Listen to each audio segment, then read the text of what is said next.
Evening ஒரு 6 மணி இருக்கும். Friend call பண்ணி பசிக்குது மச்சி, டிஃபன் சாப்பிடலாம் வாடான்னு கூப்பிட்டான். சரின்னு அந்த ஸ்பாட்டுக்கு போய் விசிட் பண்ணேன்.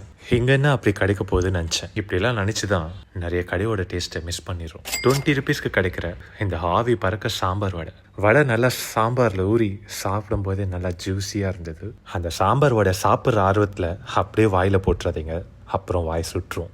வடை சாப்பிட்டதுக்கு அப்புறமும் சாம்பார் சாப்பிட்டுட்டு இருந்தேன், ஏன்னா சாம்பார் அவ்வளோ டேஸ்ட்டாக இருந்தது.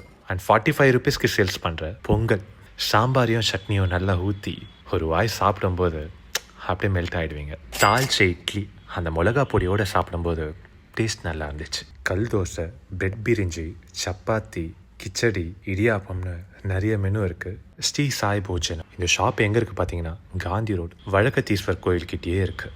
ஈவினிங் டைமில் ஸ்நாக்ஸ் இல்லைனா டிஃபன் சாப்பிடணுன்னா கண்டிப்பாக ட்ரை பண்ணி பாருங்கள். இந்த மாதிரி இன்னும் நிறைய ஃபுட் அப்டேட்ஸ்க்கு இந்த ஃபுட்டிகா காஞ்சி பேஜை ஃபாலோ பண்ணுங்கள்.